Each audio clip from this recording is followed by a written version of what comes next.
number 10 is ash bath. Just saying medieval times doesn't actually mean much. Every empire and kingdom had its own respective medieval time at different times than one another. So, Persia spanned from the 6th century to the 15th century, during which time they concocted some truly heinous punishments for those who did wrong, or at least those who did wrong in the eyes of whatever crazy leader was in charge at the time. Setting the stage for long-suffering death everywhere, Persia introduced such styles as forcing people to drink molten gold, tearing people apart with trees, and drowning them in ash. This punishment was one of the worst deaths you could receive, reserved for the worst criminals and those guilty of high treason or offenses against the gods. And it was horrifying. It consisted of throwing a victim into a 75-foot tower filled with ashes. You'd break a couple of bones, but it was a soft landing. From outside the tower, large hand cranks were spun by a team of men, sending the ashes flying and disrupting the solid pile so that the victim was pushed deeper and deeper down the tower, suffocating on burnt ash until they drowned in it. If you've dipped your toes in the Bible, you may know there's quite a few people that got this sentence in there, such as a corrupt Jewish priest whose family isn't allowed to bury his remains with a bunch of sassy snaps added. However, the concubines caught planning coups against their leader on several occasions met this fate too.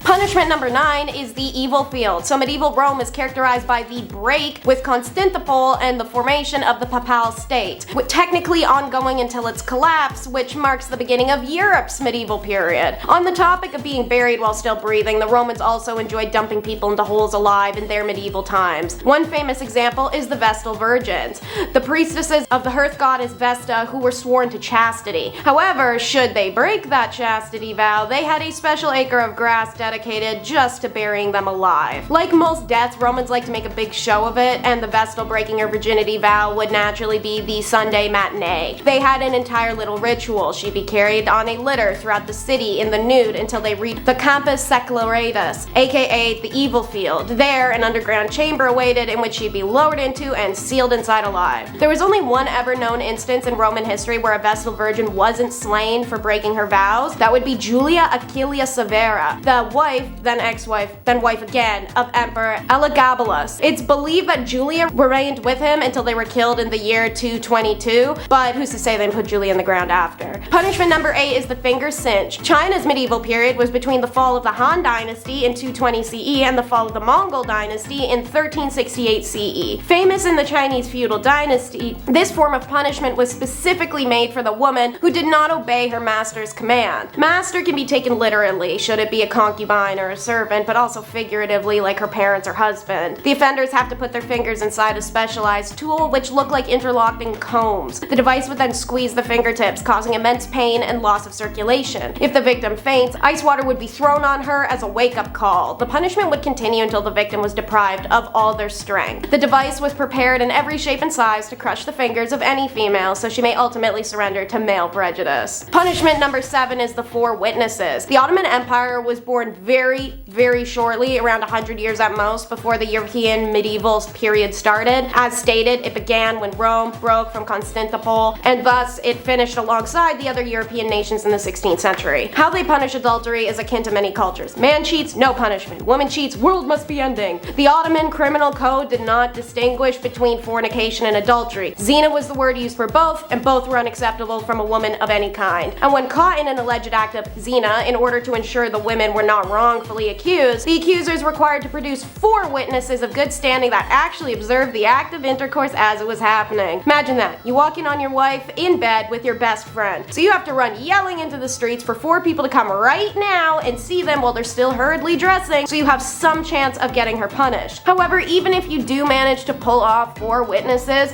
if the witnesses can't be found at the time of the woman's trial, then the accusing husband will be flogged 80 stripes and ignored. So what I'm hearing is, as a cheating wife, you could essentially make the little problem go away if these 4 witnesses were to, I don't know, just casually disappear before the court date. However, on a terrifying note, the husband's second option when calling the 4 witnesses to his house is taking justice into his own hands. He can actually just kill his wife on the spot and face no punishment nor require going to court, even if the witnesses didn't see the wife cheating beforehand. Rule number 6 is to glove up. We love to joke about the whole, oh no, if you show your ankle, you're a Victorian W word. But weirdly, hands were actually way more of an issue. The ankle thing was just this because men were still trying to look up women's skirts even when they were so long the ends of them entered a room 15 minutes after the wearer did. Fingers were actually the gasp-worthy thing of the day. It was considered highly inappropriate to walk in public spaces with uncovered hands and would draw a lot of ill repute to those daring damsels who did. In fact, women's hands were so scandalous, both written and unwritten rules of Victorian etiquette unanimously agreed that if a man and a woman happened to be walking on an unevenly surfaced road, it was the one and only time that he could take her hand if they were unwed. Funny that the only permissible contact between the couple the yet to be engaged is to prevent her needing to be picked up from a Victorian pile of mud sludge. It does not matter where you are headed outside of your home, you must wear gloves, which weren't just a popular fashion accessory, but as stated, social necessity. Like every other item a woman could wear in this era, there were many kinds of gloves based on the occasion. For example, daytime was for short gloves, which usually bore designs, embellishments, whereas in the evening, gloves had feathers, satin ribbons, and other super flammable decorations. Rule number 5 is the modest dip. Because we're on the topic of acceptable fashions and modesty, a Victorian woman taking a dip at the beach pretty much looked the same as 4 burly men sitting in an ice fishing hut in Alaska. First of all, this was something only middle and upper middle class people could really do, as it required money. You had to rent bathing machines, which looked like outhouses on wheels, but were really covered carriages that drove through the shallow water of the beach. There was a hole in the bottom that the ladies could stick their legs into, or sometimes submerge their whole body, but that was ill-advised. Not because the water was filthy, which it was, and riddled with corpses and poison to boot, but because creeps could come swimming up and see your bare legs. Can't afford the traveling outhouse? Well,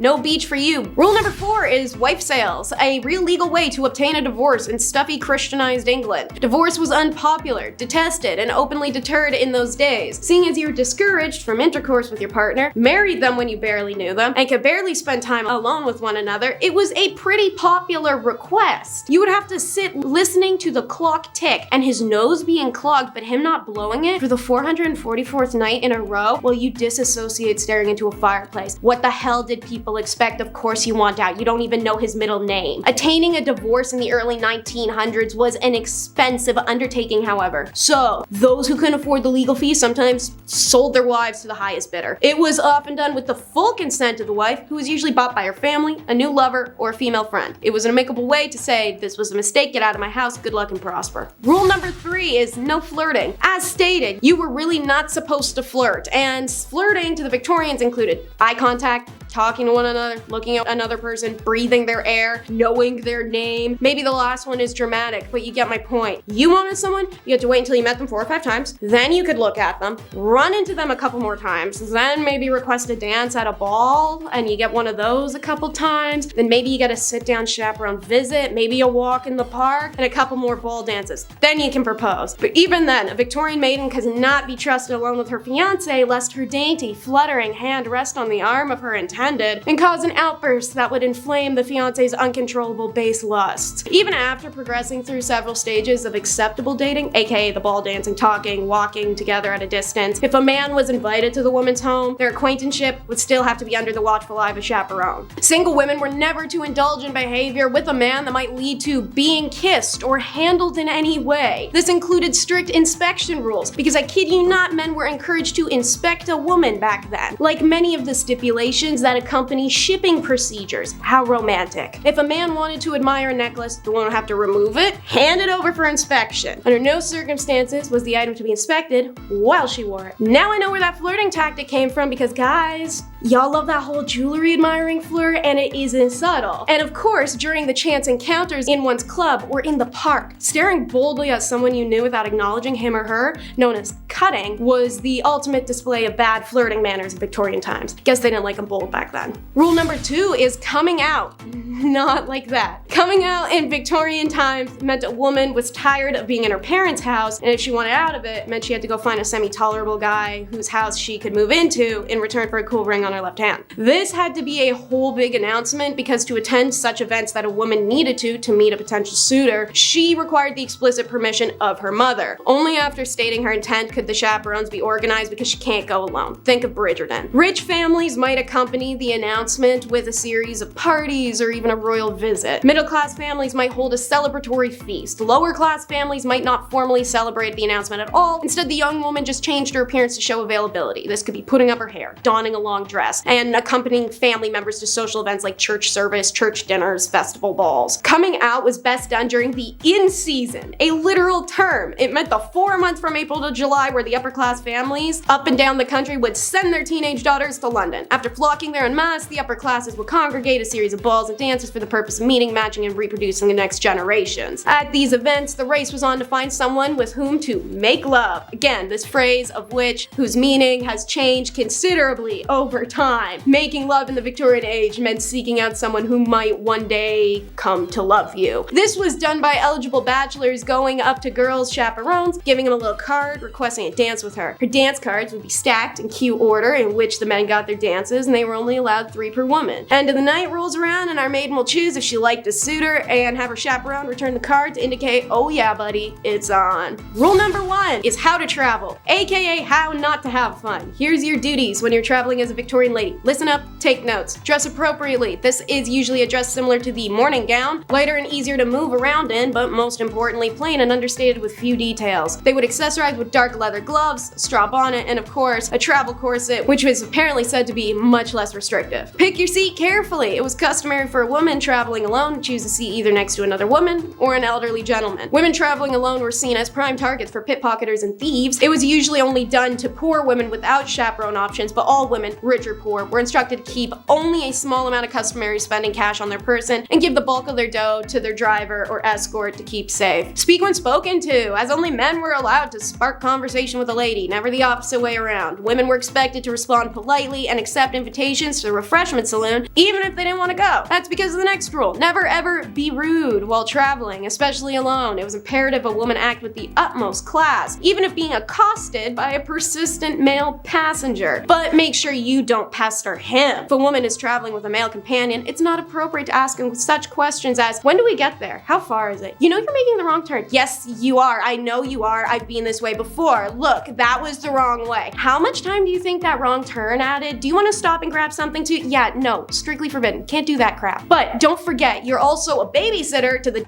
because if the lady's male chaperone accidentally wandered into designated female compartments, it was her fault for either inviting him into the quarters or not alerting him of the specialized area. And lastly, while traveling, don't check yourself in. If a journey requires a stop at a hotel along the way, the lady would remain in the carriage while the driver or escort took care of all the room arrangements, likely because it was unheard of for a woman to make such a decision on her own. And at number 10 is jewelry making. Egyptians saw deep spiritual significance in their jewelry, but also had a love of aesthetics, and those two things combined to create some of the most unique and lavish jewelry found in history. Worn to ward off spirits, protect health, bring good luck, and more, there were even certain colors and designs that were associated to certain gods and powers. And so, Egyptian jewelers followed very strict rules regarding the mystical aspects of their jewelry creations. While a woman usually would not be a metal worker in Egyptian society, it was very common for her to be making jewelry. The tools were smaller and the process required less heat and thus less danger for her. Metalwork techniques included precious metal sheets that were cut and shaped, notched together. Wire work was accomplished through strip twisting. Pieces could be held together with this wire stripping system or crimping techniques. These strips were also how link chains were accomplished, as well as the securing of beads or the backs of earrings. For jewelry designed exclusively for burial, the metal was often quite thin, as the jewelry of the deceased was not subjected to the wares of everyday life. Precious stones, ivory, real flowers, and shells were all common ornaments, as was name engravements, but it was more common with royalty. Jewelry makers were women of high status due to these contributions and the revelry jewelry held in ancient Egypt. For number 9,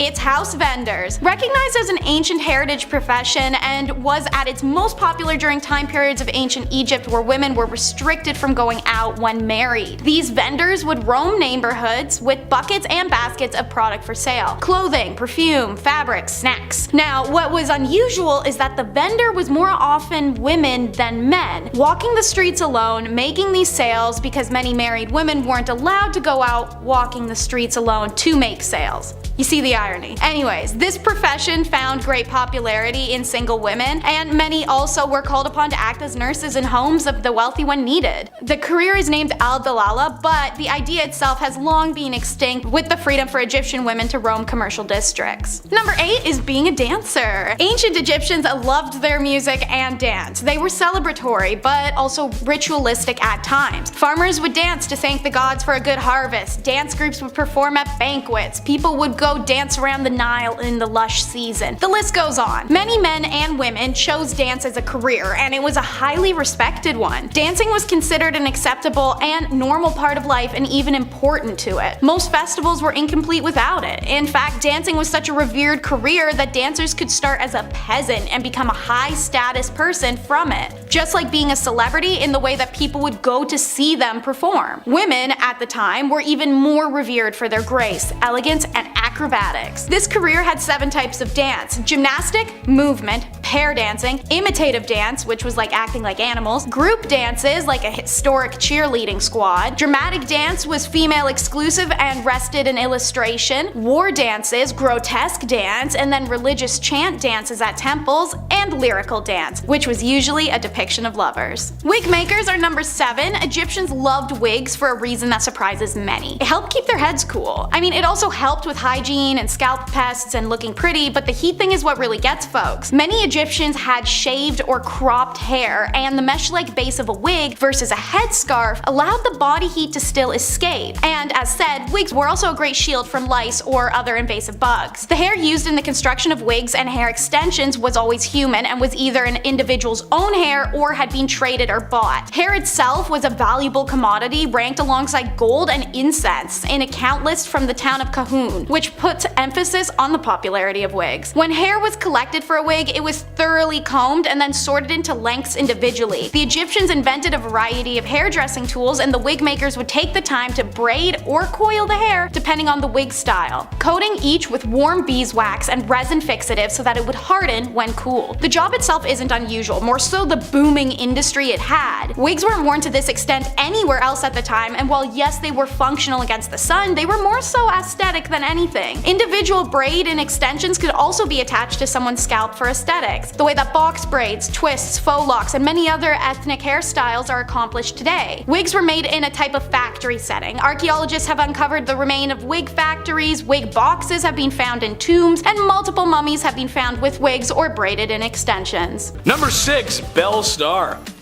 You know, for those who enjoy adult entertainment, her name kinda sounds like it came from there, right? Anyway, she was a cowgirl and outlaw in the 1880s and in the Lone Star State. She was married to an Indian, and oftentimes as a couple would offer help to other outlaws needing refuge at their ranch.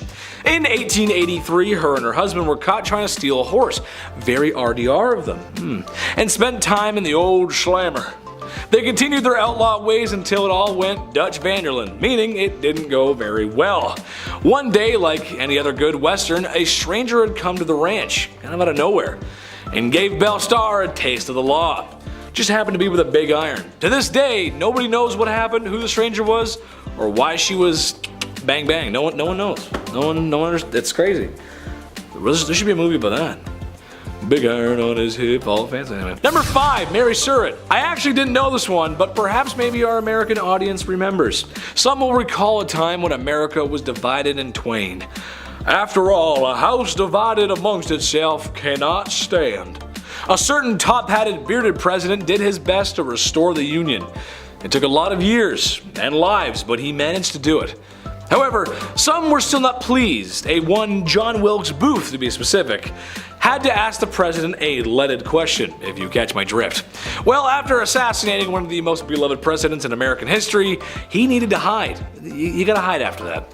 And Mary Surratt was the woman who'd let him hide. So I think aiding and abetting, as well as harboring the most wanted man in America at the time, counts as scandalous. She also had some other anti-union behavior as well. That's not good. Naughty, not very nice. Number 4, Lizzie Borden. Lizzie Borden took an axe, gave her mother 40 whacks. When she saw what she had done, she gave her father 41. Isn't that nice? Oh boy. Yes, that's right, the late 1800s teenage daughter who maybe perhaps pulled an O.J. Simpson.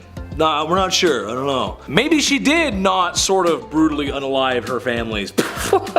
No one else was found at the scene, and then she was acquitted. That sounds just like OJ. Which, given how women were treated back in the day, is kind of strange because it just feels like women who are clearly not guilty were punished for stuff they didn't do, and women who are for sure guilty get off free. Her alibi was that she was in the barn when it happened, and then she walked to the house and Mom and Dad, what's going on here? Let me just wash off my bloody shorts here. What? Who did that? What? That's crazy. Number 3, Mary Ann Cotton. Marriage can be tough, sure, but Mary Ann Cotton is the reason today you can't collect on life insurance when your spouse mysteriously, get your finger quotes out, mysteriously passes away. It all started when she predicted the passing of her stepson, and then it happened. That's weird. After that, it was her husband here, and then another husband there, and well, it's starting to get a little fishy, don't you think? Well, once these unexpected passings were looked into, they all had something in common, something in their tummies. Arsenic. Yes, she was getting rid of her husbands and then trying to claim the insurance money. Evil, but ahead of her time, like 50 years ahead of her time. That's insurance fraud. That's interesting. Well, it's also like cold-blooded, calculated unaliving, you know, but insurance fraud too. Number 2, Tilly Kilmick. Okay, how about a literal psychic who knew when all of our late husbands were going to pass? In the late Victorian era, Tilly Kilmick was first found predicting the passing of scruffy wild dogs in the ghettos of Chicago. It's kind of a weird thing to say, like, yeah, see that dog? That dog's not gonna make it. The dog? No, he's not gonna make it. Anyway, somehow she always knew when they were going to expire. Then it was her late husband of 29 years. That's kind of strange, 29 years, and he ends up, that's weird. After cashing the insurance money, which she got immediately, she started dating immediately, where oblivious man after man kept passing, and very shortly after she married more and more. Well, she was a regular Mary Ann Cotton, to say the least, as she too was using arsenic on her husbands to collect insurance money. She eventually was arrested, and her stipulation for being in prison was that she was not allowed to cook for anyone.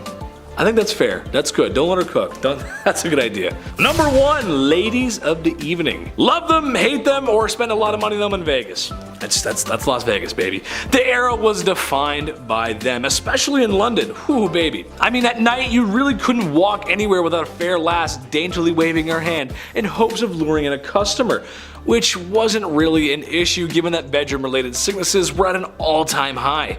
Syphilis specifically had shockingly high percentage of the population and would make you think twice. Well, it would make us think twice, it would make me think twice, but people back then, they kinda just went for it. Right, is something wrong with you, love? I don't care, let's go anyway. Number 10, farming. In a world with a lack of food, not because I ate it all, which is honestly a good reason, peasantry had to work on their farms, not only to feed the rich, but also themselves. So if the men in your household are ill or sick, then that means it's Rivet Rosie time, or farming Fran time, whatever you want to call it. I don't need to tell any farmer out there how tough their job can be. Being a medieval woman farmer, that's tough. Also, they probably weren't allowed to wear clothing that was more suitable for plowing fields. And of course, there's a woman trying to do a man's job. How dare she? People just should have let them be. There's a good chance the crops wouldn't make it either. A green thumb would have come in very handy. A tough job nonetheless. Number 9, beer maiden. This one goes out to any woman who's ever had the pleasure of working at a certain restaurant that's fixated on women's chests. You know the one I'm talking about.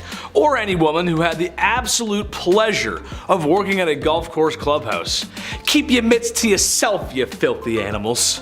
I can't imagine the bar maidens of ye olde times had better luck. There really aren't a lot of laws to protect them either. But basically, they helped serve ale in the taverns and inns, which brought in all kinds of unsavory types. Mind you, it's not as bad as it would be in Skyrim or, other fantasy RPGs, but it's still a sour bunch. Sometimes there were just barrels of ale and the maiden's job was to simply just keep filling the tankards and handing them out. I'm sure she was well respected and not even once ever had her personal space infringed upon, right? Of course not, no. Number 8, caring for children. Hey, someone had to do it. A woman's job is never done. At least that's what my mom, my aunt, my grandma, and pretty much every woman I've ever known has always said. Okay, sure, I was a little bit of a handful. I was loud and energetic and I loved to talk. Teachers always said I was a distraction in class.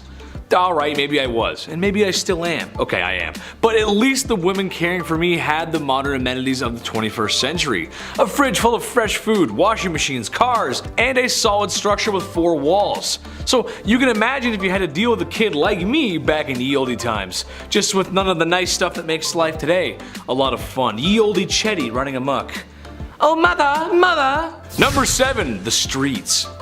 Unusual to most, but very common to women of ye olde times. When you're a woman who's got nothing, sometimes you gotta give something. That something just so happens to be what's hiding in your pants. It's a profession that's as old as time, and it will not be going anywhere anytime soon. Women work the streets. I don't think that's anything to be ashamed of. Number 6, we meet our ladies of the night. Unlike most ancient and even modern civilizations, selling intercourse is illegal or was highly governed. In ancient Egypt, this wasn't even close to the case, but rather the opposite in a peculiar way. Women who worked in the sexual industries were considered divine and respectable, as their career was considered to please the gods. They earned high status and lived in luxury. Working freely and openly, these ladies adorned themselves with red lipstick and eye makeup that differentiated themselves from other women. They were also tattooed diamond-shaped dots along the thighs and on the fingers, or images of the god Bes. When the French invaded, they brought STIs, and they spread rapidly through the brothels, and this prompted the French authorities to introduce a law forbidding French troops from entering the brothels or having these ladies in their rooms. Guess those ladies were hard to resist, because anyone who offended the law received death penalty. Number 5 are the wet nurses. Wet nurses are found in all statuses and were for all statuses. One common denominator though is that the career kind of really sucked. Pun intended. So, first, their social status was always determined by the status of who they were breastfeeding. Royal family? Congrats on your special privileges, statues, private quarters, and your own tomb in the family pyramid. Also, her family would receive special perks as an extension of her. Now, royal families only wanted high status wet nurses, and while it's not clear how they were chosen, evidence suggests some kind of blood tie or faint familiar relation. Most wet nurses were from marginalized families in lower socioeconomic statuses and worked under conditions and pre-definitive wages. Wet nurse requirements for any status were intense. She'd have to have given birth at least twice, have a large but healthy body due to the belief that large bodies were more nourishing. Despite that, her breasts should be medium. Too small, not enough food. Too big, the baby's spoiled. In addition to all of these prerequisites, the wet nurse should be sweet-tempered, affectionate, and responsive to her charge. She should also abstain from intercourse because it could reduce her affection towards a child, and they also said no alcohol. A good call, knowing what we know now. Wet nurses were women exploited for the products of their bodies. As slaves, they were coerced for their milk. As lower social status women, they were employed for their bodies to enhance their inadequate domestic status. Even her own household suffered physically and monetarily if a wet nurse defaulted or failed a contract. On the same page, surrogates are number 4. This is a widespread practice in Egypt. The first story of surrogacy, found in Genesis 16 of the Bible, was the story of infertile Sarah having Egyptian Hagar carry her child for her and her husband Abraham. Even Egyptian pharaohs had used concubines to produce heirs. They often married their sisters or aunts, and children born of these marriages were most of the time not in great or functional health and wouldn't survive. Any child born of a concubine for a pharaoh was accepted as his lawful offspring. Now, they were quite limited in their rights, and they could only inherit the throne in case of the absence of another more entitled heir. Surrogates experienced similar contracts and status leveling as wet nurses. They were desired to be mothers already, have a bigger, healthier body, and naturally beauty was a desired element as well. Women of low status who made a career of surrogacy often died in childbirth or from hemorrhages due to the repetitive birthing process, but for some, it was the only career they could have. Priestess is number 3, and so while it was a male-dominated field, many women were employed as a priestess or a high priestess at the temples around Egypt. Mostly from upper status, many were married to the priests, which they owed their position in society. Despite this, they played roles in the temple rituals, such as servicing goddesses Hathor, Neith, and Pakhet, or working as dancers, musicians, singers, and acrobats in the temple. The most important priestess was known as the god's wife Amun. This woman was usually the daughter of the pharaoh or sometimes sometimes his wife. She usually held a very high position in court and performed important rituals to honor the god Amun. The priestess was in charge of managing the gods' affairs, attending to ritual dances and performances, shaking their rattles and rattling their necklaces, which were long and heavily beaded objects. By the beginning of the New Kingdom in 1550, the title Chantress of Amun was used, and it was usually the wives of the priests who gained these elevated positions as well. The concept of a woman as a priest was unheard of in many kingdoms. A high priestess and the reverence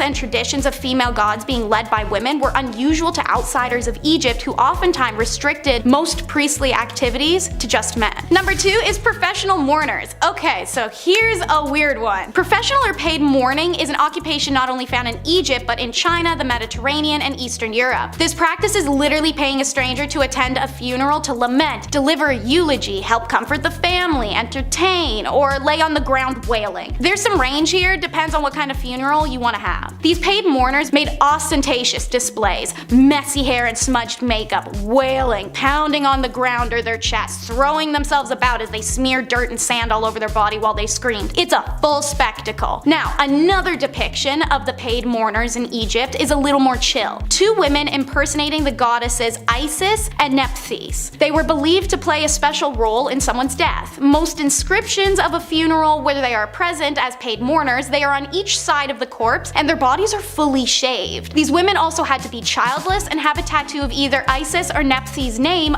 on their shoulder. Most evidence of professional mourning is seen in pyramids and tomb inscriptions, such as women holding their bodies dramatically in sorrow, braced over a casket with tears flowing. If you were a theater kid, this was definitely the type of job for you. And number 1, it's the female physician. Egypt is a difficult one with historians. There's been a lot of largely ignored discoveries due to the opinions of those who found them. The evidence of women in ancient Egyptian medical fields is part of that because, as it turns out, their physicians were actually primarily women. Evidence shows women in the medical profession going back into early dynastic period Egypt when Merit Ptah was the royal court's chief physician in 2700 BCE. She was the first female doctor known in world history, but there is another unnamed female physician who is listed to be the head of the Temple Neith Medical School in 3000 BCE, so maybe not. But either way, the first female doctor was in ancient Egypt. Women were highly respected throughout Egypt's history, and many of their goddesses represented facets of health. Neith has been associated with the invention of birth, and Hathor represents fertility. 4 deities associated with healing are Heka, Sekhmet,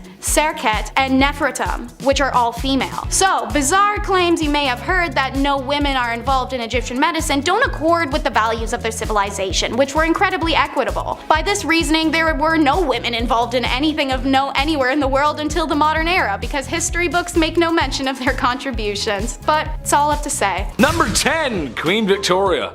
Is so blighty herself, Her Royal Majesty and Queen of the British Empire. Queen Victoria. She's responsible for a lot of things, including a nice long holiday in the summer where dads get to be irresponsible with fireworks. Nice.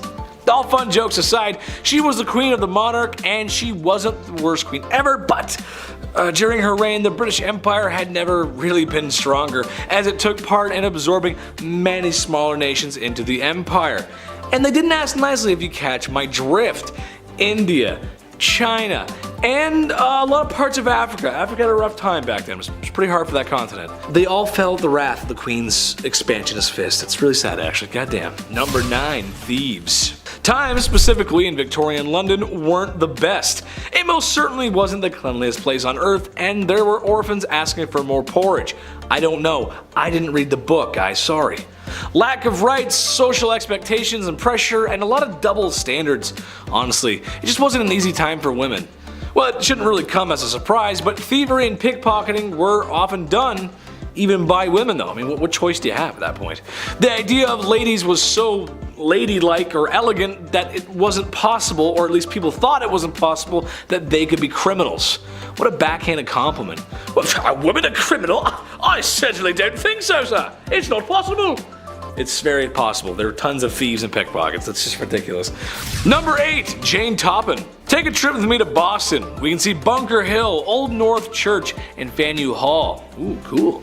We could also visit a very nice nurse from the 1880s who was taking care of the elderly. Jolly Jane, as she became to be known, was a nurse who took care of the elderly. And by take care, I mean the same way you took care of your first hamster. Yeah, not so great, was it? Now, how did he know that? I know. She would dose up the old geezers with a healthy Keith Richards-sized dose of morphine. Yeah! There's only so much rock stars that can handle that level of rock and roll. And guys, Grandma and Grandpa, they're not one of them. They can't handle that kind of stuff. After that, she would lay down with them and just like chill with the body, because that's what you do. Ugh. Before she was caught, there was an estimated 31 grandmas and grandpas not at the dinner table after having her as a nurse. I'm just gonna lay down right beside you. It's gonna be great. Just gonna lay down. Number 7, Typhoid Mary. My mom wasn't the best cook on planet Earth, but God willing she tried. You know, she really put in a lot of work. Excuse the meme here, but she makes a mean spaghetti though. God, I love mom's spaghetti. I really do. And her cookies. Oh, she makes the best cookies. Everyone should agree with me in the comments section so I can show my mom and tell her she hasn't made cookies in a while. Tell my mom to make some cookies. It's time she makes cookies, man. They're so freaking good. They're the best on earth, I swear. Well, my mother is okay. She doesn't make up to Gordon Ramsay standards. But that's okay because no matter how well Typhoid Mary made the lamb sauce, it was always gonna make people green. As Typhoid Mary was an asymptomatic carrier of typhoid fever. Yes, that's what we're talking about, Typhoid Mary. Crazy enough, after she found out that she was asymptomatic with typhoid, she insisted upon cooking. She kept going, which got more people sick. Surprise. She was forcibly quarantined multiple times in her life. You can't make this stuff up. Please stop cooking, you're sick. I'm gonna do what I want, you can't tell me what to do. Number 6, Joan of Arc. It doesn't get more unusual than the savior of France. England and France were having a go at it, if you will. Which, if you know history, was like round 12 of 100. Anyway, it wasn't going too well for France. It was going rather poor, actually. The same kind of poor I got on my report cards under the paying attention section. Oops. Then there was Joan, really a nobody, when one day she heard the voice from a higher power that she was to drive the English out of France. Naturally, the people around her, especially the men, scoffed at the thought of a young woman being the hero they needed. But given that they had nothing to lose, suited her up and sent her out. Plot twist, she did very well, like crazy good. The Battle of Orleans proving her grit. The English were so confused and disgruntled by a young peasant girl defeating their armies, they thought it was only proof of one thing, that she wasn't a sign of God, but rather a sign of the devil. How dare a woman beat us in that's man stuff. You can't do that. Number 5, Queen. It is unusual. Most people didn't get to be royal. I mean, think about it, seriously. Although I'd certainly like to be, I can't just imagine it. King of the internet. King of the black hoodie, nice, or king of the Chinese buffet. My point is that while women in medieval times didn't get the respect that they deserve, and every girl does, queens just had it better, and that's unusual. The queen might not have been as well respected as the king, but compared to the peasantry, she was fed, had 4 walls around her that didn't leak or wind would, seep through or blow down, and wasn't working herself to the grave every day to provide for a king and queen that didn't think very much about them. That's a really hard life to live. Number 4, cooking. Chief, somebody had to do it. Although, there's something that tells me the food wasn't that good. This isn't exactly Gordon Ramsay's 5-star cuisine. Beans, cabbage, eggs, onions, bread, and of course beer or ale to wash it down. The peasantry just didn't have the same access to food like royalty did. Although with a list like that, it sounds like it's a fast-tracked way to an upset stomach or some really grody gas, dude. It was women who would often be preparing those delicious dishes. Besides the hours I would spend on the commode after visiting a commoner's house from eating that, the taste is something worth talking about, I think. When you guys are cooking chicken, for example, what are your favorite recipes, spices, flavors? Let us know in the comments, I'm curious. My favorite chicken is barbecue chicken. Brush a little Diana sauce. Medieval folks just didn't have that. More upsetting than that is the lack of spices in general. While there were some, anything not local would have been crazy expensive and not available to common folks. Medieval women did the best with what they could when they had it. That's just how it goes, Chief. I talked to him, he's a chef, he said it's alright. Number 3, nuns. It makes sense, honestly. Becoming a woman of God was honestly a good career choice for a woman. For starters, You become a woman of God, and that means you're protected under his vision.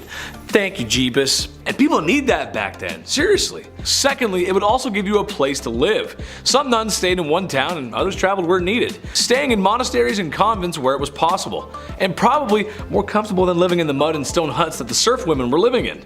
And lastly, they got rulers and sticks, and if someone was bad, they would punish them when they misbehave. Oh, sorry sister, I didn't mean to say naughty words in the classroom. I guess you'll have to spank Chetty now, ooh. All jokes aside, this might have been one of the best things for a woman to be, besides royalty or marrying rich. It's just how the times went. Number 2, landowner. I was shocked by this one too, honestly, but yes, women could own land. Sort of. It wasn't a blanket green light, it's a bit more confusing than that. Some could, some couldn't. There was a few rules here and there. They were stupid man patriarch poo-poo rules, but rules nonetheless. In Normandy, for example, only men and their sons could possess land ownership. In the Basque region, both sons and daughters could inherit land. In England, both could, but if there were any surviving men or brothers, then they would be considered first, and not women at all sometimes. So no, it's not as open as today, and you probably would catch some strange looks as a woman rolling up to an empty lot and staking your shovel in the ground. It makes life a lot easier if there aren't so many rules, and I know you guys agree with me at home. The less red tape, the better, right? And be nice to girls, be nice to women. Number 1, artists. This one hits home. I think Chris can agree with me on this one. A lot of male artists, writers, and poets get remembered from history, but there was a few decent female ones too. We gotta give them some spotlight. It sucks that males get all the spotlight. To me, this makes sense. In my experience, a lot of girls I knew growing up had natural talent for arts. I remember growing up in school, and art class was always one of my worst subjects. No, not because I didn't follow directions, but my art never came out the way I wanted it to. I didn't feel the motivation, babe. I couldn't see the motivation. Most of the girls in art class just passed with flying colors. No pun intended. And for writing, well, besides my dyslexia, if you looked at a paper I wrote in the 6th grade versus a girl from my classroom in the 6th grade, what's the difference? Well, you can actually read hers. Mine are terrible. All grade school antics aside, notable artists and writers include Clarica Gouda, that's a cool name, and Hildegard of Bingen. Names you might not know, but for sure are worth a Google search. Satan's ladies. Back in the Dark Ages, women were very much oppressed and incredibly misunderstood. Honestly, if one is to look at the percentage of women who were and weren't accused of witchcraft, and just how easy it was to, quote unquote, prove a woman was a witch, the data is very much skewed. Granted, I'm not about to jump into generalized witch hunt torment right this moment, so bear with me. So back in the Dark Ages, some folks thought that women were Satan's incarnate, and ergo were predisposed to sin, and therefore, by that logic, they had to be witches. Trust me, I know the common sense was missing from that statement. There were 4 reasons why women were considered to be part of the devil's posse, if you will. For starters, it was believed that women were foolish and gullible, which is why they turned to magic. Yeah, that hurt my brain to say. Number 2, because women are insatiable when it comes to carnal pleasures, they seek out help from the devil to satiate their needs. I can think of better ways, but alright. Number 3, women talk a lot and allegedly speak lies because we talk too much. Great, I'm already classifying myself as a witch. Finally, women are weak, and the only way we can seek revenge is by using magic powers and spells. Pardon me, I can feel my brain leaking out of my ears. Sadly, that was the reality back then, because having a personality and independence meant, game over. Number 9, interrogation tactics. So what happens if you do get accused of being a witch, or, Satan's wifey? Time to go through the witch trials, which is a polite way of saying sentenced to torment until you either confessed, or someone found proof by ways of a certain marking on your body. Let's talk about one of the most agonizing methods of torment, shall we? If you're, femme presenting and get arrested for something serious and the townspeople want information out of you, they drag you into a dungeon, strip you until you're in the nude, tie a rope around each one of your ankles and hoist you up so that you're upside down with your legs spread apart, and once again in your birthday suit, so probably shivering in the cold. Now here comes the most horrifying part of the whole thing. You know those saws that folks use to cut down trees? Specifically the really big ones that tend to take 2 folks to use? So one of those would be used to slice you in half from the rear to the head. Easily one of the most painful ways that you could go in my opinion. The wild thing about the saw is that it wasn't originally made for trees and then used on people. It's actually the other way around. Pardon me, I'll be shuddering for the rest of today. Number 8, that time of the month. Ant Flow, the Red Sea, Shark Week. Heck, the event has so many monikers, but those who experience it can agree that it's a pretty miserable period of time. Back in the day, folks didn't have the same kinds of resources that we have in today's age, so a lot of people really had to get creative. They would use rags or other linens to fashion, a pad, but underwear wasn't all that popular yet, so they had to find a way to keep things in, place. Some folks would fashion a makeshift medieval tampon of sorts where they would wrap cotton fabric around a twig, which sounds super uncomfortable if you ask me. Other folks would seek out bog moss because it was remarkably absorbent, and funny enough the name BLOOD moss became synonymous with it because of its use of treating wounds and in period products. If you didn't have access to those things, some folks would simply resort to wearing red the whole time so everything just sort of blended in. I love the lazy approach. Makes sense to me. Number 7, a ban on stripes. Might as well touch a little more on some dark age fashion rules. We've all met somebody in our lives who's way too concerned with what other people are wearing, but back in the dark ages, you actually risk the possibility of coming across some very real fashion police who are actually able to issue a fine should your fashion choices not be of the local dress code. I'm in trouble. Sometimes it wasn't even just a fine. Some serious fashion faux pas could actually lead to your imprisonment or even your death. Stripes were definitely a main culprit in these times, since striped clothing was seen as a garment of the devil. Okay, I'm good. If you need evidence, because I know that sounds wild. Specifically in 1310 in a French town, there was a local cobbler who was put to death because he'd been caught in striped clothing. Not only were members of the clergy not exempt from this rule, since they were pretty highly ranked at the time, but neither were animals. Poor zebras. They were referred to as the beasts of the devil. I'm so glad that's something that's faded with time. Number 6, Walk of Shame. Like in Game of Thrones, a pretty well-known show, I don't know if you guys heard of it, I'm rewatching it again up to a certain specific season. But there was that scene where Cersei was condemned for her crimes and had that lady yell shame as she rung a bell while Cersei was left parading the streets stripped naked. This is actually based as a form of torment for women, and the Walk of Shame, also known as skimmington or rough music, was a traditional punishment for harlotry or being an overbearing wife. Women were made to walk barefoot through the town or city, sometimes dressed only in their petticoat. The street was filthy and sharp with rough stones, jeering crowds lined up to stare, and minstrels banging basins and pans would accompany the procession, adding to the woman's humiliation. Sometimes the skimmingtons were delivered by the townsfolk rather than the courts, and the accused might be dragged from their bed at night and paraded through the town with the crowd shouting obscene words at her. Unless she was quiet, subdued woman who followed every little thing she was supposed to do, she would be looked down on.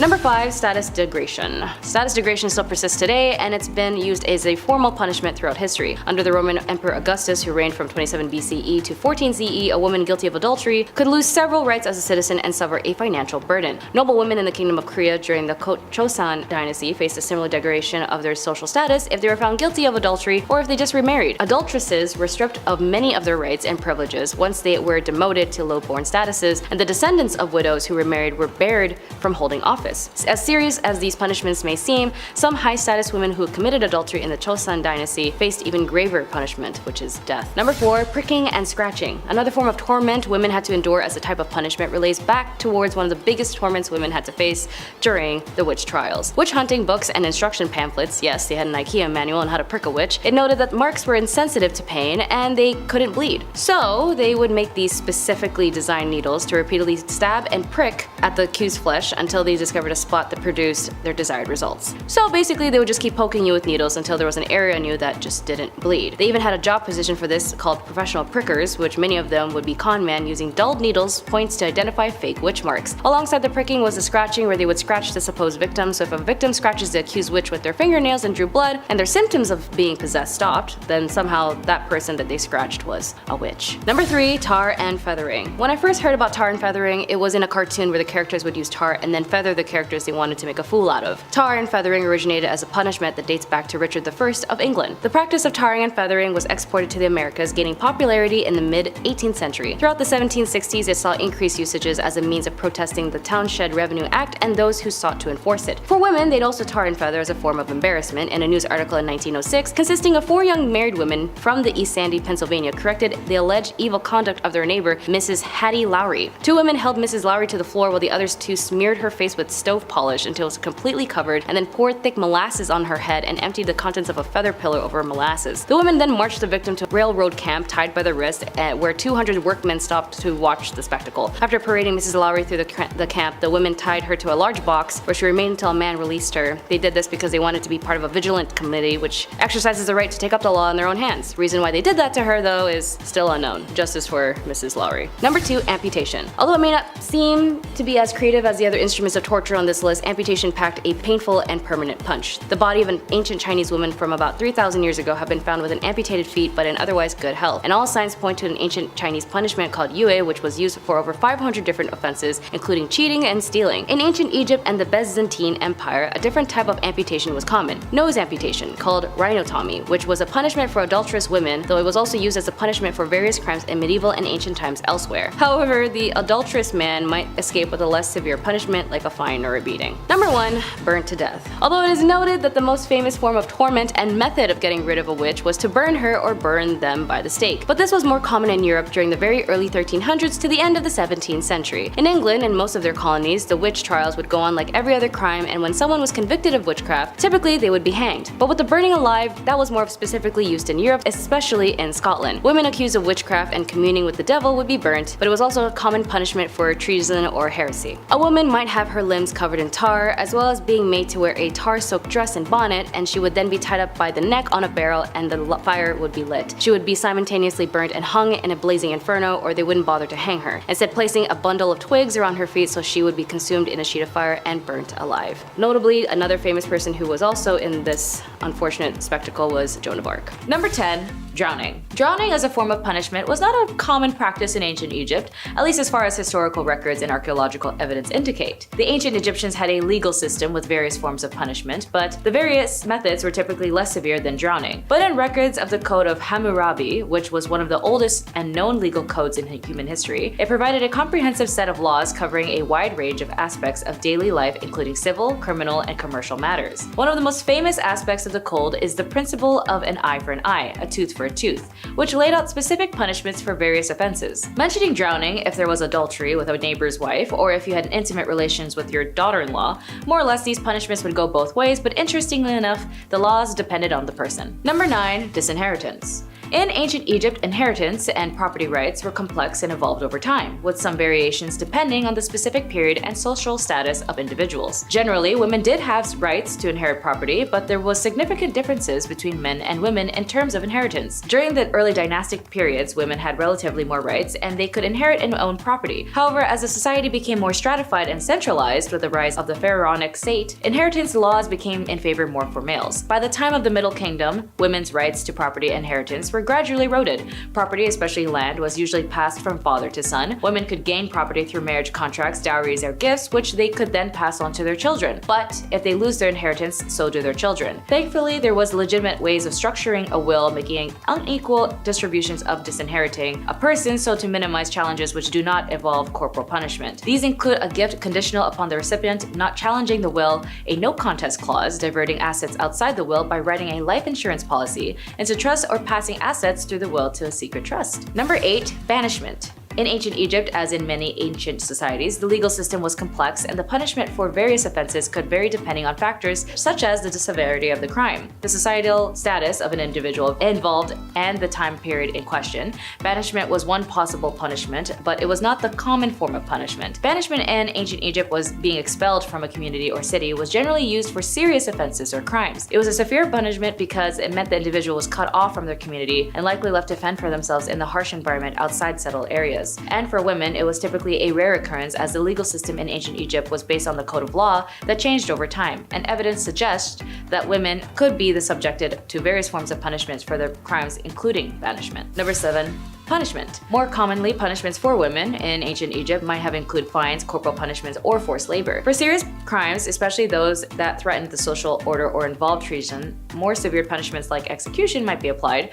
but in some cases for less serious offenses, women might be required to pay fines. These fines could be in the form of money, goods, or livestock. Women, particularly those of lower social status, could be sentenced to perform labor as a form of punishment. This might involve agriculture work, construction, or other forms of manual labor. Depending on the nature of the offense, a woman's woman's property or belongings could be confiscated as a form of punishment. As mentioned earlier, banishment was a possible punishment for serious offenses. Number 6. Quickie wedding. I'm sure we all know at least one couple that got married way too quickly in our opinion, but thankfully in today's modern age, it's relatively painless to end that, if things go bad. Heck, drive-through wedding chapels are a thing nowadays and have been for quite some time. Well, so marriage in the Dark Ages was quick and easy, but also kind of difficult to prove. If you and your loved one really wanted to get married, all you had to do was say, "We're married," and then, it's legal. Of course, this led to a whole pile of spur-of-the-moment type marriages, especially considering how schmex before marriage was widely condemned at the time. While I'm sure many people who are divorced would have preferred if their marriages were this easy, this led to people, of course, taking advantage of this difficult-to-prove thing. Women, in particular, were at risk of getting hitched to a man who might want to take you as his wife for the night, but then the following day, after getting what he wants, he'd deny ever agreeing to the union y'all had. This is why many women tried to get at least one witness to the union, just in case. Nowadays, I believe at least 2 witnesses are needed for the marriage certificate, but feel free to correct me if I'm wrong. Number 5. An uncommon plague. I know, no one wants to hear about a plague ever again after recent history, but I promise, this one isn't your typical version. The dancing plague of 1518, or dance epidemic of 1518, was a case of dancing mania that occurred in what is now known as France, from July of 1518 to September. The outbreak began when a woman by the name of Fro Trofea began to dance fervently in the street for a week straight. Oh, my poor ankles. Soon, 36 others joined in on the dancing chaos, with the plague claiming 400 victims by August. By early September, the outbreak began to subside as the dancers were sent to a mountain shrine to pray for absolution. Guess we found where Phyllis took inspiration. It's unsure just how many, but a small number of victims actually did pass from this epidemic, which is wild. Historical documents, including physician notes, cathedral sermons, local and regional chronicles, and even notes issued by the city council are clear that the victims danced, but nobody knows why. There are many theories behind the phenomenon, the most popular being stress-induced mass hysteria. Other theories include ergot and religious explanations. It'd be interesting to see if this ever pops up again in modern times with how stress levels are these days. Hey look, sometimes a girl just wants a flash dance moment without judgment, okay? Number 4, divorce by combat. Yeah, so people could get divorced, but it was a heck of a process. Divorce by combat appears to have been a form of trial by combat, which was when accusations were dealt with between 2 parties where there were no witnesses or a confession, and whoever won the duel was deemed to be right. The rules for divorce by combat as we know it come from Hans Stahlhofer's Fruchtbuch. I apologize if I got that wrong, which was written in 1467 and are as follows. The man would be placed in a waist-height 1 meter deep hole with one hand tied behind his back, while the woman was allowed to move freely. Both parties wore practical clothes, which is described as a one-piece bodysuit with stirrup legs. The woman was armed with 3 rocks, each wrapped in a length of cloth to form a kind of swinging club. The man was given 3 normal clubs that matched the length of the woman's cloth to ensure that, their ranges were equal. The man was not allowed to leave his hole though. To further limit him, if he touched the edge of his hole with either his hand or arm, he had to surrender one of his clubs. If the woman attacked him while he was surrendering his club, she in turn forfeited one of her rocks. Yes, the rules place the man at a clear disadvantage, but it's important to remember that it's unlikely that the woman had any kind of combat training. Furthermore, in any kind of physical contest, it is likely the male would have had an advantage in size and strength at the time. So the handicaps placed on the man were to try and make the fight as fair as possible. Which, it's pretty impressive for the time period. The conditions for victory, though, are unclear. Some historians believe that it was unlikely that the fights were to the death. Instead, it was probably down to whoever was judging this thing to decide when one of the fighters had been incapacitated. Since both parties were hitting each other with big blunt objects, it seems likely that many trials ended with one party being knocked unconscious. Thankfully, divorces are a lot less lethal today. Mostly. Number 3, toothworms. So dentists weren't common in the Dark Ages, but barbers were, and wound up being a one-stop shop for quite a few different services. This guy did it all. Cavity, toothaches, teeth worms, you name it, or in a lot of cases, pull it. Barbers were responsible for cutting hair, pulling teeth, red fluid letting, your classic 3-in-1 appointment. So much more efficient than the silly 2-in-1 shampoo and conditioner combos we have today. This was like the peak of efficiency. Instead of brushing your teeth with tooth tunes, back then you'd rub your teeth and gums with a rough linen. A few recipes have been discovered for pastes and powders to freshen breath, otherwise you were looking at less and less teeth as time went on. As a society, we've gone from powdered charcoal to charcoal toothpaste, which is kinda neat. As time went on, mouthwashes were made from herbs and spices steeped in wine or vinegar and guaranteed fresh breath, but I'll stick with my Crest mouthwash. Thanks! Number 2, no pleasure during procreation. Now, some of you watching might know all about the hanky-panky, and some of you might not. But regardless, you probably know that people do it for fun more than they tend to do it to create a descendant. That's why we as a society have invented things like condoms. Because trying for a spawn is only fun when you really want to. And you shouldn't have to worry about, knocking boots and accidentally creating life. But back in the Dark Ages there was a law that you were not allowed to get down and dirty unless it was for the purpose of, having offspring. And you weren't allowed to experience any kind of pleasure when you were doing it, even if it was for the purpose of creating new life. It's like telling somebody to eat food, but you're not allowed to taste anything or enjoy your food. I believe it was one of those rules that people claimed came from God and used for their own uppity bias. There's plenty of those still in place today that I'm constantly rolling my eyes at, but this isn't the time or place for my venting. Thankfully nowadays most folks understand that coitus can be for pleasure and fun and not just spawning new lives. Have fun safely, folks. Number 1, no cheating. So if you were a man back in the Dark Ages and you got caught having an affair, you'd have to pay a fine, so big whoop. But if you were a woman, like everything else on our list, it was so much worse. Back in the Dark Ages, women were punished with a situation worse than death in, my opinion. Frederick II used to punish adulterers by using rhinotomy, which is the removal of one's, nose. The whole point of this was to make the victim unattractive, but from a needing to breathe point, it would also shorten one's already short lifespan. Another fun body part removal option was losing an ear, and honestly I can't figure out which would be worse, so let me know what you think in the comments. Number 10, Clara and Katerina Mororova. Clara was actually a very loving and acceptable mother to her 2 sons, Andrzej and Jacob, where they would take trips and summer camps and she would play with her sons all the time. It wasn't until a new child entered their home by the name of Annika, and Clara and her sister Katerina were part of a cult named the Grail Movement. When Annika came into the picture, it was under the support of Katerina and Clara's sister, where she was told by Katerina that Annika was a 13-year-old who escaped from a trafficking gang that had physically harmed her. Annika was also apparently very sick and suffered many illnesses, which gained Clara's sympathy. Clara wanted to adopt Annika after bonding with her so quickly, and even had a mystery doctor tell her how to take care of Annika. This same doctor told Clara that her sons were a problem and needed to be cured from their evil spirits. It was then Clara would do an equivalent amount of violating and harmful things to her biological sons, like shock therapy, making them eat their own flesh, dunk their heads in water, as well as invite others to her cult to do the same. Annika would also lie to make the aggression towards the boys even worse. It was until a man named Edward had a CCTV camera for his newborn baby when Clara was caught in the act. Clara and her sisters were caught, and it turns out Annika was actually a 33-year-old woman posing as a 13-year-old named Barbara, who had a disease that made her look younger than she actually was. She was eventually arrested as well, which if you've seen the movie Orphan, it's actually based where this was from. Clara got 9 years in prison and her sister got 10 years, since her sister Katerina actually knew who Barbara was the whole time. Number 9, Cordelia Botkins. However you were in your relationships or affairs, be aware of ex-lovers who might never want to let you go. Cordelia met her lover, a highly regarded reporter, John Preston Dunning, when he was bicycling in San Francisco. At that point, she was 41 years old, 9 years his senior, and although they were already married to their own partners, John was very smitten by Cordelia. John eventually was left by his wife, who discovered the infidelity, but for Cordelia, her husband was pretty cool with it. John also had issues with gambling debts, and he was let go from his job because he was a heavy drinker, so he had to move in with Botkins' hotel. Their affair lasted for about 3 years, but ended when John was rehired to cover the Spanish-American War. When he left San Fran, he told Cordelia, "Baby girl, I am not coming back," and he even reconciled with his wife because he was leaving for Cuba, where he helped survivors of the Spanish battleships during the Battle of Santiago de Cuba. Cordelia, however, didn't care for this and wanted him back, so she sent anonymous letters to his wife Elizabeth detailing her husband's affairs. Unfortunately, it got worse when Elizabeth opened a box of candies addressed to her and her sister with the words, "With love to yourself and baby, passionately and fond of candy."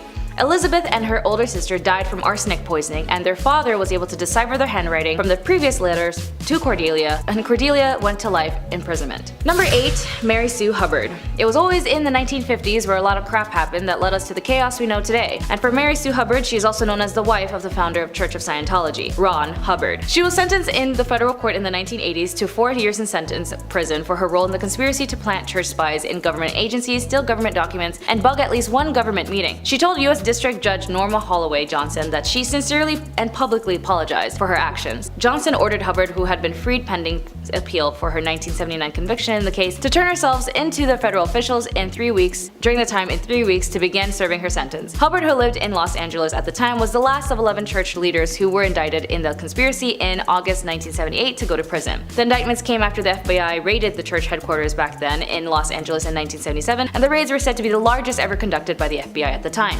Documents introduced in courts by prosecutors in 1979 contended the operatives of the church initiated numerous break-ins at government official offices, including the Justice Departments, and they secretly placed a listening device in the Internal Revenue Service's conference room, and all in a apparent effort to combat what the church alleged government harassment. Judge Johnston commented that she didn't know whether the government had harassed the church, but she quotes, "Even if I assumed there was harassment, I still can't accept what you did as excusable." Number 7. Natalia Guerrera. Speaking of religious cults, Natalia Guerrera was definitely part of one where she had sacrificed her own 2-day-old infant and burning him to death as part of a satanic ritual. She was finally apprehended by police after evading capture for 2 years. Just 2 days after giving birth, Natalia agreed to have a baby, Jesus, quote-unquote, killed after the leader of Antares de la Luz cult and the father of the child, Raymond Gustavo Castillo Gaete, declared that the infant to be an antichrist and that the sacrifice would help prevent the end of the world on December 21st, 2012. Natalia had previously stated in her defense that she was drugged at the time of the murder, but a forensic psychologist declared that the members were not under the influence when the sacrifice was carried out. After her sentence, Natalia managed to flee and was on the run for 2 years. Investigators noted that she had lived in different houses and even changed her identity in order to evade capture. The police also noted that after being apprehended, she did not show remorse and claimed that she was manipulated by the cult and was therefore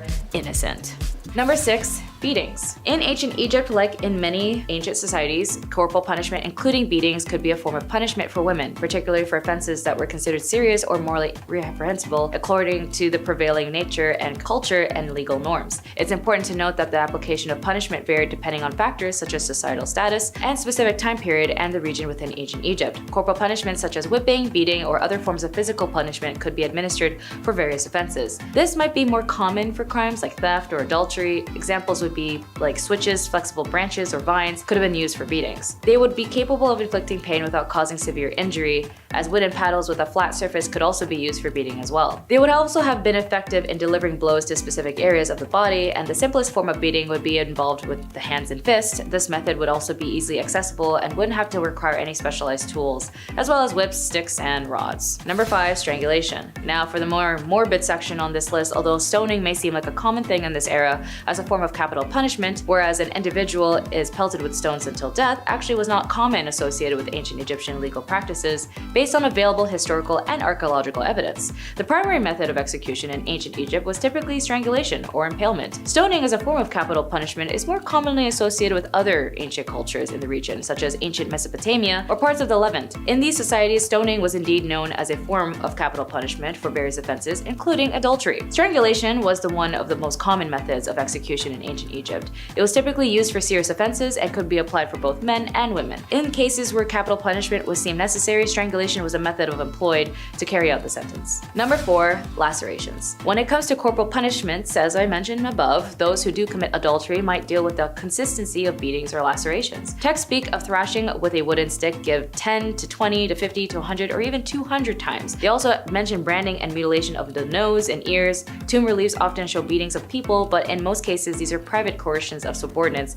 not an official penalty. Sometimes the culprits are bound to a pillory. These punishments were all carried out in public and therefore also meant a loss of honor and degradation of the culprits. The results of these measures can be seen on many skeletons, as they are also including cutting off limbs, noses, and other parts of the body as a form of punishment, specifically connected to adultery or if you were married, specifically a married woman. It is a crime deserving of death, as it is easier to commit any other sin after that. The husband had a legal right to punish or forgive his wife or leave the court if the husband accuses the wife with no proof. The punishment of a man was much lighter, and the woman of the crime of adultery, as the Egyptians believed, that offense falls primarily in the hands of the woman, while the women would be killed as the men would severe just 1,000 blows. Number 3. Burning alive. Referring back to the Code of Hammurabi, the code was enlisted under the morals and the laws in ancient Egypt and Babylon. When it came to intimate relationships with your close family, you'd be subjected to many listed punishments, as in dealing with seduction or physically harming someone intimately. The Hammurabi inflicts the penalty of burning if you were to have a physical intimacy with your mother,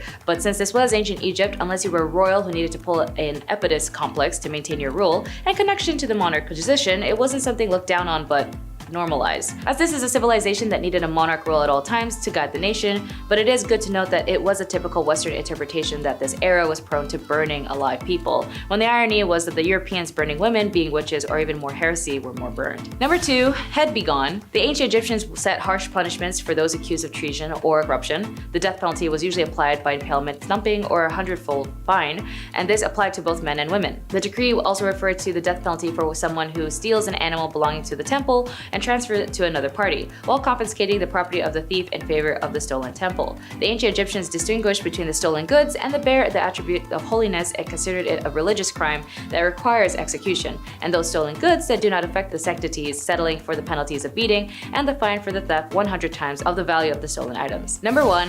Buried alive. Of course, all of these leads to death eventually, as the punishments were drastic, dangerous, violent, and vile. I mean, if you somehow survived the beheading, then what a miracle that would be. But death was only reserved for the extreme measures of punishment for women of these times. As I mentioned, there was very minimal, if not just the common punishment of corporal punishment. The scariest, in my opinion, would be buried alive. In some cases, individuals might be sentenced to be buried alive, although this was likely a very rare extreme form of punishment, most likely only reserved for the ones with extreme cases of crime. It's important to keep in mind that our knowledge of specific cases and punishment in ancient Egypt is limited, as much of what we know is derived from inscriptions, legal texts, and other historical records. Additionally, practices may have varied over time and in different regions of ancient Egypt. The legal systems and punishments evolved over the millennia, so there could be variations in practices depending on the specific period within ancient Egypt history. Rule number 10 is going to be follow the moral encyclopedia. For ornery young men and women desperately desiring physical and emotional intimacy, yet having to navigate a dating culture that required them to act a certain way, well, it meant self-help books were all the rage. And women in particular drowned in them, thanks to the fact that these books were often written by hypocritical men and had been used since for medieval time to dictate and instruct women on how to become the perfect submissive little doll. Some examples are Henry Butter's ominously titled Maiden, Prepare to Become a Happy Wife and Mother from 1868, and Hayden Brown's Advice to Single Women from 1899. Perhaps most famously though, on advising the morals of young women was the Moral Encyclopedia by Charles Varl, which had been making young women hate themselves since 1861. It was a bestseller of its day thanks to the marketing that only decent and morally driven women would own it. To prove themselves as that woman, Victorian gals flocked to the bookstores to absorb some menial patriarchal crap that goes as follows. Read no novels, but let your study be history, geography, biography, and other instructive books. Also, trust no female acquaintance, i.e. make no confidant of anyone, because we don't want you ganging up together.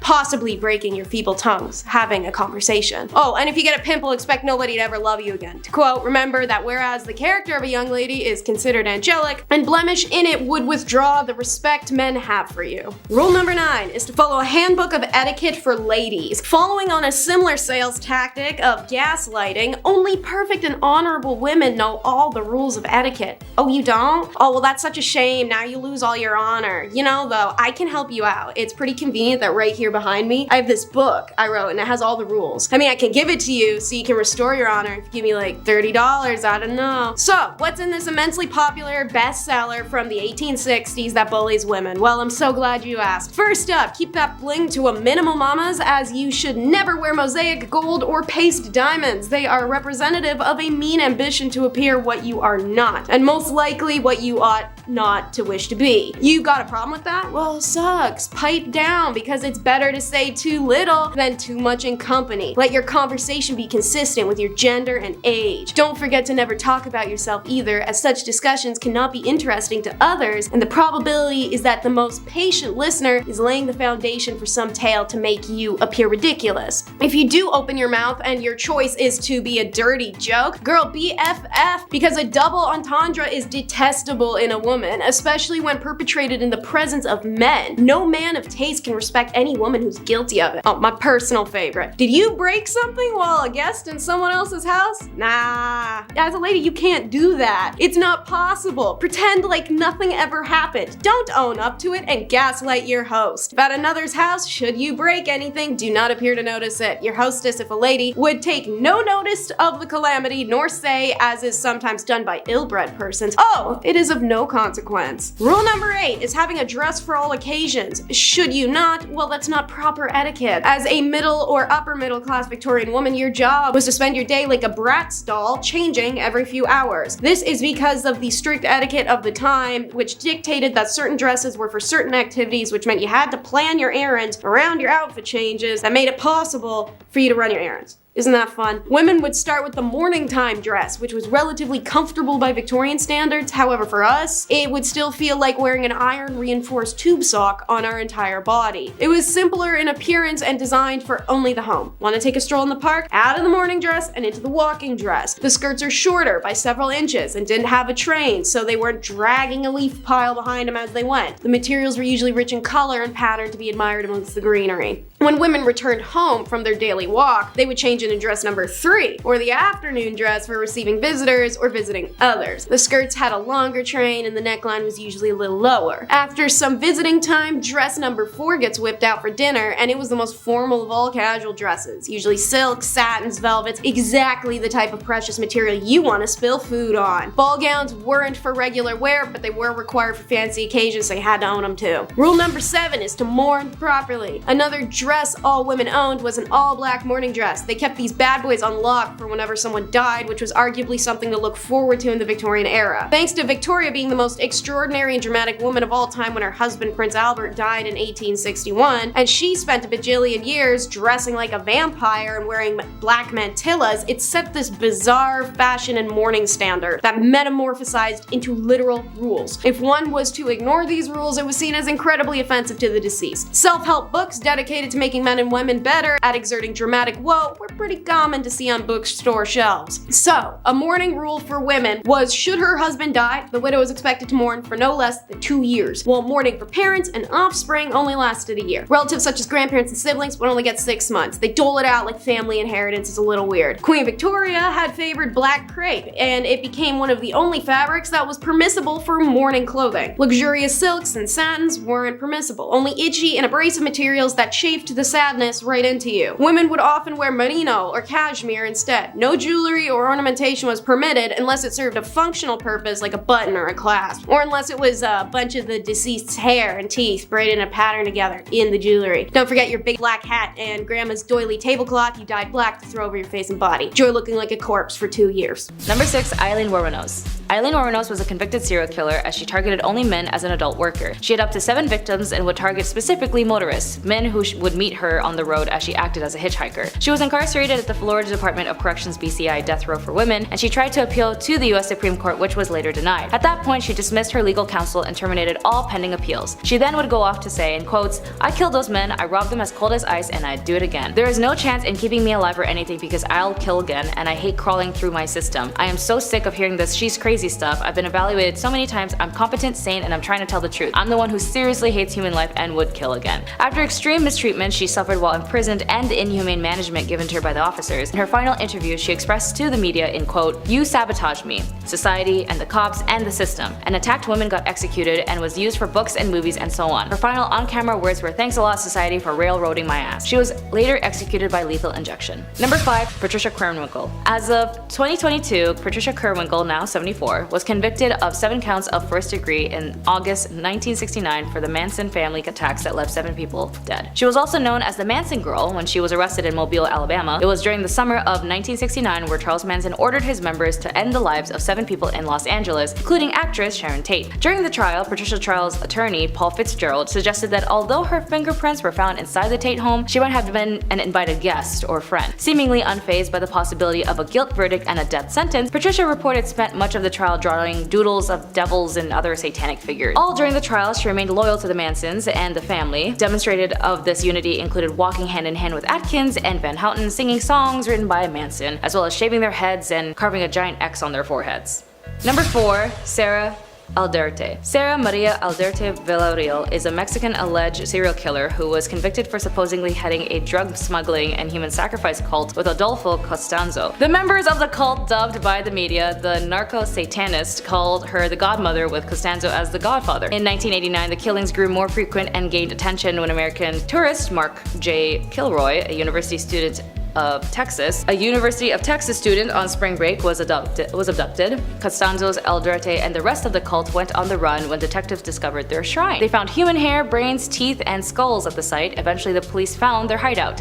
Aldrete was convicted of criminal association in 1990 and jailed for 6 years. In the second trial, she was convicted of several of the killings of the cult's headquarters and sentenced to 30 years and in prison. If Aldarte is ever released from prison, American authorities plan to prosecute her for the murder of Mark. If Aldarte is ever released from prison, American authorities plan to prosecute her for the death of Mark. Number 3. Leonarda Cianciulli. Known as the soap maker of Correggio, Leonarda Cianciulli was a serial killer from Italy. Cianciulli was devastated after learning that her son was going off to prepare for the war in World War II. To keep him safe, Cianciulli offered human sacrifices. She killed 3 of her neighbors with an axe and made tea cakes out of their remains. Not only would Cianciulli eat these cakes, but she would also serve them to guests, and Cianciulli's third victim, Virginia, who was made into both teas and cakes and bars of soap. Once again, this soap was gifted to friends and neighbors, and Cianciulli was eventually sentenced to 30 years in prison. Sorta sounds like the femme version of Sweeney Todd, but a Bath and Body Works edition. Number 2. Enrica Marta. Often referred to as a vampire owing to the nature of her crime, it is generally believed that Marta kidnapped kids off the streets of Barcelona and put them in her work brothel. It's also believed that Marta killed minors and used their blood and remains in various elixirs. She then sold these elixirs to the rich, claiming that they treated dangerous ailments like tuberculosis. 12 victims have been linked to her, although it's suspected that she killed many more. Although some historians defend Marta and argue that her crimes weren't as bad or as many as the traditional story suggests. She was actually detained and jailed in the Reina Amalia prison. Further investigation revealed more housing in Sant Feliu de Llobregat, property of Marta's family. Here they found remains of children in vases and jars, as well as books of remedies, including a list of rich clients who the police apparently tried to hide from being leaked, including rich politicians, doctors and businessmen, and bankers. Kinda similar to a case we had in our modern times with a guy whose name rhymes with Lefri Nipson. Although she was arrested, she was never tried since she died in the hands of her prison mates, and companions ended up lynching her. Apparently, some say her wealthy clients hired the prisoners to shut her up. It's very interesting how history repeats itself sometimes, as this was in 1913. Proving to be one of Victorian era's most infamous criminals, Amelia Dare could be one of the most prolific serial killers in human history. Back in Victorian England, she was paid for adopting babies in a practice known as baby farming. Amelia Dare turned this into her profession and adopted numerous children. She began by keeping them for a time until they passed of a natural cause, but ultimately turned into disposing them shortly after adopting them, thereby keeping the money without having to raise them. One of Dare's victims was actually found floating in the river Thames on March 30th, 1896, leading to her arrest and eventual execution. While 6 victims have been confirmed, it's believed that Dare may have killed up to 400 children throughout her life. In one of the most sensational trials of the Victorian period, she was found guilty and later hanged. Number 10. The pillory. Known sometimes as the thew, this was a form of stocks that was used for women. Men weren't the only ones who were condemned to the stocks back in the day. While on paper, standing around in the stocks for a few hours doesn't actually sound that bad, like a bit humiliating and a bit exhausting because you gotta keep your arms up here, but you know, that's about it. In reality, it could actually be very dangerous, depending on the crowd's temperaments and the accused's reputation amongst the common folk that had gathered. In some cases, people were badly injured, maimed, blinded, and some actually died as a result of being tormented by those who gathered while they were in the stocks, after suffering great injuries. The unfortunate thing was that you often wouldn't be able to defend yourself because your hands are like restrained. You couldn't move your head, and often your hands are just completely restricted depending on the type of stocks that you're being held in. At least with the thew version, your hands were not restricted because you were like kind of in a collar on a chain, but women also were put in the pillory too, where your hands are restricted, preventing you from defending yourself at all from assailants, unless you were being defended by, like, I don't know, guards perhaps. Even then, you're probably still gonna be brutalized in some way. Guards aren't there to, like, you know, make sure that you don't get to feel the punishment. And friends, before we move on to our next spot on this list, if you love what we do here at Bumblebee and you love when we tell you about some honestly very shocking things that happen in history, be sure to click that subscribe button for even more historical and horrific content. Number 9. Drunkard's cloak. While more popular in the 17th and 18th century, there is still documentation of the drunkard's cloak being used into the mid-19th century. It was a punishment given to both men and women, usually those who had a bit too much to drink. However, the punishment was also administered to women who were considered to be promiscuous, like so many of the things that are on this list. If you were sentenced to the drunkard's cloak, you'd basically be made to walk around town in like an upside down, heavy and cumbersome barrel with holes cut out for your head and your hands. Honestly, this is one of the least awful ones on the list. at least you're just in a barrel. It doesn't sound like it would be fun, but it doesn't sound like it would be like the worst. I feel like I could walk around for a few hours with a barrel on, and I'd be alright. Number 8. Shrew's Fiddle. I have a question. Why are there so many devices that were created in the Middle Ages, hundreds of years ago, that were still used up until the early 1800s and beyond? That seems insane to me. The Shrew's Fiddle is one of those instruments, but despite being named after a musical instrument, it is instead an instrument of torment. It was used to punish women who were deemed too shrewish, and in some places in the world, it wasn't just used on women. The woman in question would be forced to put her neck through a large hole, with her wrists being held in the smaller holes, so her hands were basically up in front of her but were immobilized. Number 7. Scold's Bridle. Despite the fact that this device can be traced back to the 1500s, there are also records of it being used as late as the early 1800s into the 19th century, which is honestly crazy to me. Like, I can't even imagine someone trying to silence me with this device today. Goodness, horrific and humiliating. The Scold's Bridle was used to silence women who were being too loud, either speaking their mind too much, being caught gossiping, or just literally, being too loud. Pretty wild when you think the same society that decided this was a good punishment is also kind of the same society that encouraged women to gossip by pitting them against one another and also, silencing them, so that probably many women felt the only way they might be able to safely speak their minds about something was to, like whisper behind someone's back for fear of them hearing and what would happen then. But then of course, if you do get heard, this is what you get, because people are like, we don't want you to whisper, we just want you to shut up. Seems like a weird cycle though to me. It's like we created the problem and then we just basically punished people for the problem we created. This Scold's Bridle was a mask that women were forced to wear. Oftentimes it was made to look demonic or ugly in terms of the features on the mask, and it had a painful restricting metal gag inside that would literally hold down the wearer's tongue so they couldn't physically speak. Which sounds terrible. Also then if you try to speak, it could hurt your tongue. Not good. Punishment number 6 is marks and tattoos. European medieval period started with the fall of Rome in 476 AD and extended to roughly 1450. Meanwhile, a fun fact, the Americas never experienced a medieval period because a feudal system was never actually established in that hemisphere. In Nathaniel Hawthorne's The Scarlet Letter, protagonist Hester Prynne is marked with a red A to see her as an adulterer. This was practiced in a few regions of medieval Europe, such as Spain, France, even Britain. However, it was reserved for working girls and their keepers and continued well out of the medieval period until the Ancien regime. Women who committed the crime of Puritanism were branded with hot iron to show the world how frivolous they are.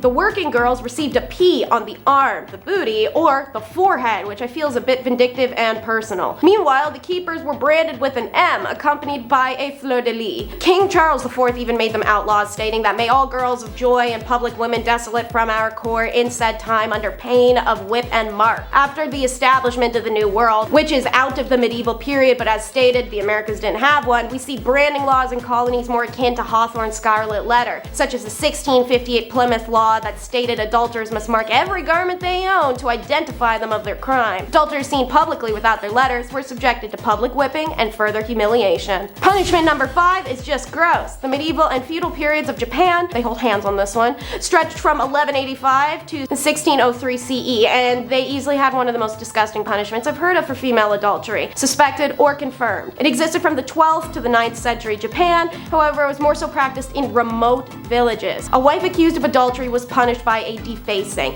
and this defacing was done by seed, exactly the type of seed you're thinking, so I'm going to be talking around the subject due to a graphic nature. If a husband suspected that his wife had been unfaithful, he and his friends would take her to a remote area where she'd be restrained, and the men would take turns standing above her and deface her. When the adultery isn't suspected but actually caught and confirmed, the adulteress would be led through the village naked before tied up in the center on her knees. Paper screens would be set up around her so that the men in the village who were urged to participate in this horrific act of public shaming may have privacy while they deface her. The screens only protected the men from indecency. The adulteress would remain exposed for the public to see what was happening to her. Punishment number 4 is working girl. Hard to follow up that last one with anything worse or more gross, gross, but the medieval Japan had an eye for an eye judicial system that balanced crime and punishment. Japan had no gender bias, and crimes done by women were not punished lightly, the way counterparts in Europe or China would have. Equal punishments were imposed for the same crime no matter the gender. So it's a bit strange that arsonists would be burnt at the stake, thieves have their hands cut off, liars lost their tongues and ears, but women committed a petty crime and was sentenced to work time duration as a working girl, which arguably is not even close to payment in kind. Additionally, a woman could have her head shaved as punishment for her crime. In larger empires, this was often the punishment for adultery, which is far better off than the one in the villages. The husband would also be granted an automatic divorce from his now bald and weepy ex-wife. Since punishment was equal, a man got his head shaved too, had to repay dowry, and get publicly shamed, right? No, and his wife wasn't allowed to leave him for it either. Punishment number 3 is scaphism. Back in the medieval Persia, this punishment was death by being eaten alive. It had taken place in a swamp or somewhere where the boats, which would be 2 canoe-like boats or 1 hollowed out tree, could lie exposed to the sun. The victim would be tied inside the space with their head, hands, and feet exposed if possible, at which point the victim is force-fed honey and milk. This is a messy process. It'll splatter and spill everywhere. However, whatever the victim does swallow inevitably becomes diarrhea. The idea was that this would attract every insect, vermin, and wild animal in the area. Very soon afterwards, flies and rats, for instance, would show up and start attacking the victim, eating the mixture of milk and honey, but also eating the person alive in the process. Once the diarrhea kicks in, it attracts other animals, especially the rats, who will begin feasting on you as well and sometimes enter you. Death usually came from septic shock or gangrene because the victim would be force-fed this honey and milk every day until they died, meaning dehydration was no issue. Religious fallacy, coup attempts, and adultery were all punished in this horrific manner, and many women suffered this end. Punishment number 2 is wooden horse. This device was used in Europe and Japan in the 14th to 18th centuries, making it predominant in medieval Europe. Initially, the horse was used on women accused of heresy and witchcraft. The Spanish particularly loved this crude device, and they invented it. Sometimes they even styled it to look like a horse. Its back was a triangular wedge women were forced to sit on, as weights around their ankles dragged them and their rear and hoo-ha area down on the sharpened wedge. It was covered in part 1 of this video. In Japan, however, they added another particularly horrific element that was not meant to just cause some external tears and pelvic fractures the way the Europeans did, rather cause mass hemorrhaging and death. The concept is the same, wooden horse with a wedge that you'd be forced to straddle while your legs are pulled down. However, the Japanese added an appendage-like structure on the horse's back, which the woman was forced to sit on. The appendage was studded with iron nails and could be rotated via a hand crank from beneath. Naturally, this would cause almost immediate heavy bleeding and internal damage before the crank was even turned. Many would die miserably and quickly, whereas the ones who somehow survived often only did with paralysis. This form of punishment was served on basic offenses, such as adultery or unpleasing her husband. Punishment number 1 is the chest tax. Imagine taxing someone for what's on their chest. Now imagine taxing someone for what's on their chest and for them trying to cover it. Over in India, this was a reality imposed by the king of the erstwhile state of Travancore, one of the 550 princely states that existed in British-ruled India. The chest tax was imposed on lower-class women if they covered their chest in public, and it was to discourage them from doing so. The purpose of this tax was to maintain caste structure, said Dr. Shiva K.M., an associate professor of gender ecology. Social customs on clothing were tailored to a person's caste status, which meant that they could be identified by merely how they dressed. The village legend of Nangali is about a woman who supposedly cut off her girls in an effort to protest against the caste-based chest tax. Nangali belonged to the Abhava caste. Her community was required to pay the tax alongside many other lower castes, but villagers say she decided to protest by covering her chest without paying the chest tax. When the tax inspector heard she was refusing to pay the tax, he went to her house to ask her to stop breaking the law. She still refused and instead cut her girls off her chest in protest instead and presented them to the tax collector in a plantain leaf. According to the local villagers, Nangali died of excessive blood loss while her distraught husband took his life by jumping on her funeral pyre. Her act was selfless and a sacrifice that benefited all the women of Travancore and ultimately forced the king to roll back the chest tax. The chest tax caught wider attention in 2016 when BBC reported Divya Arya reported on a series of paintings by artist Murali T, a far distant relative on the legend of Nangali. He was so moved by the story and the absence of any visual documentation, he decided to paint a likeness of the act she brought upon herself. I did not want it to depict depict it as a bloody event. Instead, my aim was to glorify her act as an inspiration to humanity, a representation of what would command respect. Number 10. Thews or stalks. Gossiping now is always seen as a bothersome and terrible construct where rumors are spread and information is sent from one end to the room to the other, when in actuality the original history of gossiping was used as a survival tool since time. However, due to the trickling events that would occur in the 12th century to the 21st century, gossip has been accompanied by the dangerous stigmatization of women. And with that in mind, they would be accompanied with a crime of humiliation for gossiping by being locked up by the neck and left outside at the mercy of the mocking crowd. The thew was a type of pillory similar to stocks specifically for women, and the woman would be chained to a post by her neck as a punishment for her crime. Unlike men, her hands weren't tied up, and common crimes include annoying your neighbors by talking too much or consummating outside of marriage. As for example, one woman named Anne Morrow in 1777, she was accused of impersonating a man and marrying another woman. She was put in the pillory and an angry crowd stoned her in resulting of her being blind. Number 9. Iron cages. They really didn't like it when women gossiped, or in most cases talked back in the day, especially when she would speak up or just discuss things. But words can only help you unless you speak them, and it's disappointing when people fail to understand that. Women who nagged would have metal spikes forced into their mouths, and the scold bridle was an iron cage for a woman's face, used to punish scolds, women who nagged, gossiped, talked back, or just talked too much. The bridle would be locked onto your head, and the protruding piece of metal covered in spikes would be forced inside your mouth, and every time you moved your tongue, the spikes would lacerate it. Sometimes the bridal woman would be chained to a hook by the fireplace in her home until she had learned her lesson, or she might be led through town wearing the mask to increase her humiliation. Number 8. Duck the scold. Unfortunately, another form of torment and punishment for women being tied to a chair at the end of a long, maneuverable wooden arm and dipped into frigid water. The punishment wasn't designed to be fatal, although sometimes it was, but rather a humiliating spectacle aimed at discouraging whatever behavior participated in it. There were various rituals for silencing women, as they have their roots in fear of women's speech and fear that women will attack other people in their community, that they gossip too much, that their voices were dangerous, and that they may, in extreme circumstances, also be witches. Though the women who ended up being on the ducking stool risked being accused of witchcraft, and the punishment, contrary to popular misconception, wasn't used to determine whether someone was a witch. A separate test, primarily known as the swimming witch, involved throwing a bound victim into a body of water to see if they'd float, a sure sign of guilt in the modern imagination. Subjects who sank were deemed innocent but could still wind up dead if they weren't rescued from the water in time. Few records about the women who were ducked survived. Much more information is available about the ducking stools themselves, their upkeep, about how they were kept into their construction. Number 7. Marking and tattooing. Although in some cultures tattooing isn't seen as a bad thing, but part of their heritage and even a source of pride. But in some cases, they would use it as a means of marking an individual for their shame. Nathaniel Hawthorne, The Scarlet Letter, famously marks its protagonist, Hester Prynne, with a red letter A for adultery for accusations about her behavior circulated. Hawthorne's book is more than fiction, as adulterers were really forced to mark their clothing to identify their crimes. Like Hester Prynne, A or the letters AD as outlined by a Plymouth colony law from 1658, adulterers seen publicly without their letters were subject to public whipping and even further humiliation and social alienation. But keep in mind, Hawthorne was the descendant of the Judge Hathorne, who persecuted the lives of women who were accused of being witches, and he had such a disdain for his relative that he had changed his last name to distance himself from the relation of Hathorne from Hawthorne with a W. Number 6 is no protection. Get your mind out of the gutter. That's not what I'm talking about. I mean, there's no protection from capital punishment. While civil laws were easier to work around by just getting married alone, you can borrow money or property, you can buy things that you couldn't before and sign contracts, the criminal law didn't bend to a married woman, as she faced the same penalties as an unmarried one. Now, there are technically one exception: pregnancy,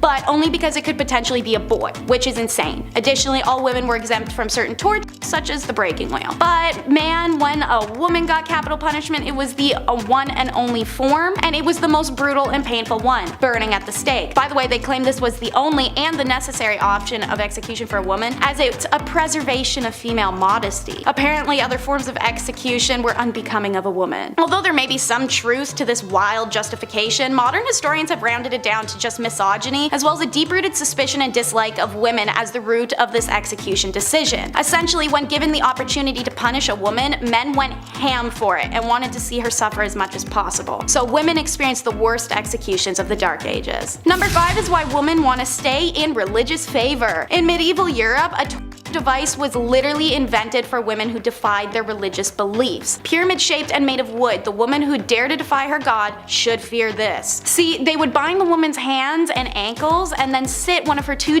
openings on the peak of the pyramid. She would then be incapable of shifting her weight anywhere else and was forced to put her weight down on the tip. It would slowly slide upwards and inwards, and the longer she was pressed down on it, the more her body split apart. These women would be left for days on end sometimes on this device. The device's slow, agonizing death can be compared only to the shame it inflicted as well. The woman was stripped nude and forced to suffer this torture in public for all to see. Number 4 is harems. To start, the word harem is derived from the Arabic word harim, and it often means sacred, forbidden, and sometimes sanctuary. This was an accurate name as only women's household members and some related male members were allowed to enter a harem, which was an honored women's space. The harem was the ultimate symbol of a sultan's power. His ownership of women, mostly slaves, was a sign of wealth, power, and sexual prowess. The seclusion from public gaze also inflated this power more so. But a royal harem could be a place of filth and stink where chaos and emotions ran high. This was the price of being property. Used by the emperors and his sons, you could either be favored or so hated that one day you vanish and rumors of your exile whirl amongst your peers. These ladies usually did not have the liberty to move out of the harem as they liked, but inside the harem they could move around as they pleased.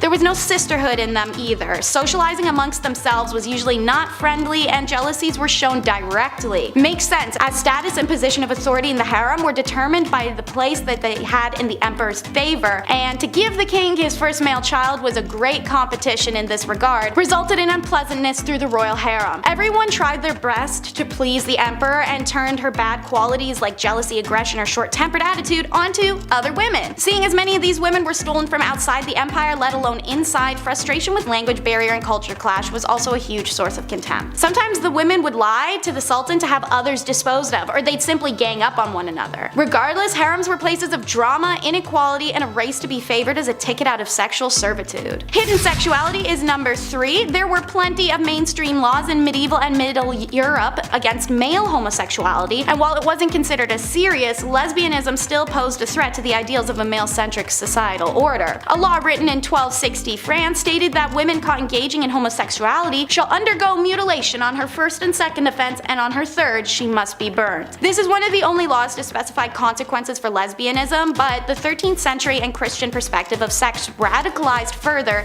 into modesty. Lesbianism was equated to sodomy at that time point and therefore carried a similar sentence: death. There is sufficient evidence of lesbians in Middle Ages, most of which come from the church. Turns out many nuns were sexually active lesbians, and the church directly acknowledges their presence by having to pass laws establishing penalties for nuns caught having sexual relations with each other. So not only were they having sexual relations with each other, but it was enough that the church had to do something about it. For example, during the 8th century, Pope Gregory III gave penances of 160 days for unnatural female acts. Still, no torture or death though. This is because as long as phallus or other phallus-shaped objects weren't used or involved, the relationship wasn't considered real intercourse. Real intercourse involved procreation after all. So eventually, when Christianity upped the ante, however, any sexual act that caused pleasure, which now included lesbian intercourse or plain old self-stimulation, was now considered sin. So like most women of the Middle Ages, even bisexual and lesbian women had to settle down for a man at that point. Anyone who struggled with sexuality can imagine how dreadful it would be to live that way. Divorce was a nightmare, which is why it's number 2 in our countdown. Laws worldwide were unforgiving of divorces, literally always to the woman. In Chinese laws, a woman could only divorce her husband if he mistreated her family, not even her. He, on the other hand, could divorce her for anything. Some accepted grounds for divorce were failure to bear a son, evidence of being unfaithful, lack piety to the husband's parents, theft, suffering a virulent or infectious disease, jealousy, and talking too much. A pretty superficial list, but in Chinese society, divorce was a serious action with social repercussions for both parties, so consequently divorces were not as common as they may sound. She could not be divorced if she had no family to return to, or if she had gone through the 3-year mourning period for her husband's dead parents. And speaking of family, during the Han Dynasty, unmarried women brought a special tax on their family, and women with babies were given a 3-year exemption from the tax, and their husbands a 1 year. So there was a huge push to get married. Meanwhile, in medieval England, their similarities are stark. They too had a small number of divorces despite an expansive list of reasons to do so, such as there was a discovered blood relation between the individuals, or impotence, or fear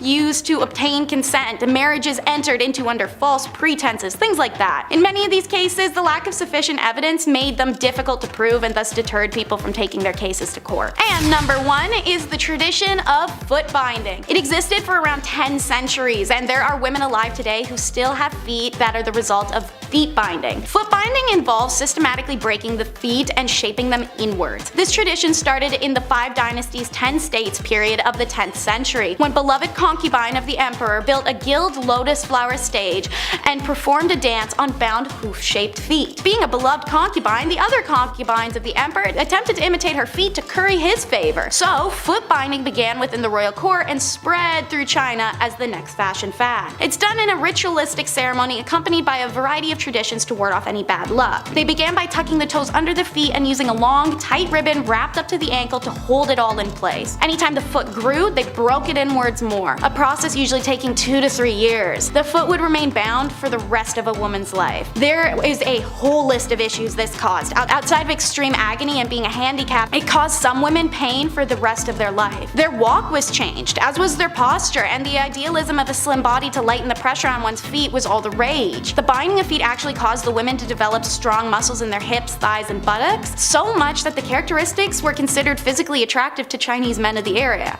aka the girlies were thick. When colonization came to China, Western women boycotted foot binding, going as far as to catch women with bound feet and cut off their bindings. A humiliation because these women would never ever show their bare feet to anyone, let alone even husbands. And many of these women lost their husbands when the Western boycott worked. A lot of girls who had had their feet bound in order to become marriageable suddenly found themselves abandoned by their husbands because foot binding was no longer fashionable at all. So, in at number 10, we have witch marking. I'm trying to avoid some things we've already covered in similar videos, so while we've discussed witches, let's talk about witch marks. So during the English and Scottish witch hunt days, there was a belief that witches always had a natural skin mark. This could be a mole or a scar or a pock mark or even a really bad zit. So when they came across a woman whom they thought were a witch, but she didn't have any of those markers, that was the end of it, right? She isn't a witch? Well, no, they gave her a skin mark instead, specifically by using a pricking needle which the witch hunters would carry. These needles repeatedly pricked the flesh of the accused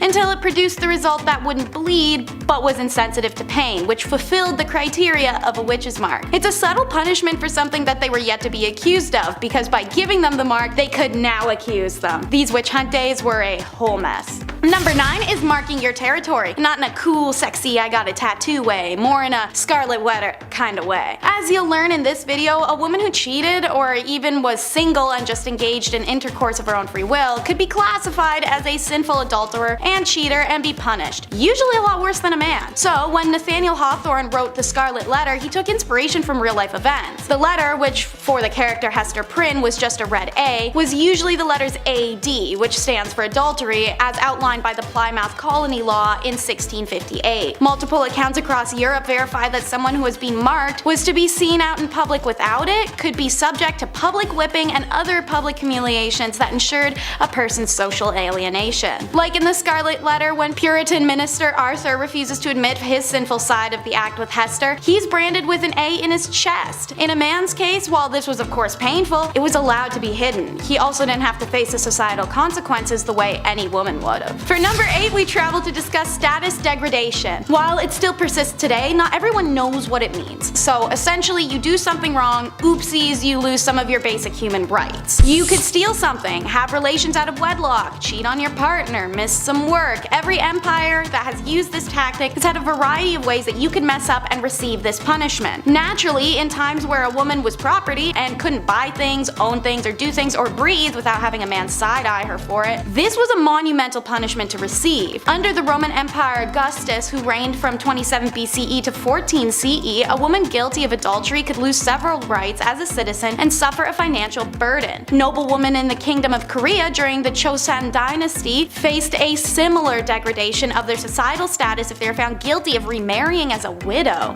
This intentionally made it hard for Korean women to remarry, as they would have nothing to offer a new husband, no inherited lands or funds, and a societal belief deemed her as used goods. Even the descendants descendants of widows at the time who had remarried faced status degradation. They were barred from ever holding office. Adulteresses in the Chosun were stripped of many of their rights and privileges once they were demoted to low-born statuses. As serious as these punishments may seem, some high-status women who committed adultery in the Chosun dynasty faced an even graver punishment, which was death. So why take someone's status from them as a criminal punishment? Well, because aside from the fact as a woman you'd essentially be left jobless, homeless, and without any family, it's because of a cheater's fama. Number 7. While fama is a Latin term for reputation and good name, every country had its own version of this fama. And if you cheated, or were even just accused of cheating in 13th century France, which by the way happened a lot because husbands just wanted to get rid of their wives, the woman was always the center of the punishment, even if that was the man who had been cheating. This is because the status is all a woman ever had for a very long time, and the name of her family's reputation laid on her shoulders. Thus, all that pressure to be religious, virtuous, and most importantly, a submissive woman. The customary laws of Agan province list public humiliation for both the wife and her lover as the appropriate punishment for adultery. If the man could escape before or even after arrest, he could get off without any punishment, and his partner had to face her punishment alone. The woman got no such reprieve, even if she was just the mistress he cheated on his own wife with. In fact, if she tried to escape arrest, it warranted a death sentence. Women whose fama suffered through public shaming, walk of atonement, were no longer deemed honorable members of society, and seeing as standing of individuals before law at the time was often based on their reputations, what others thought of them, and how they behaved in public,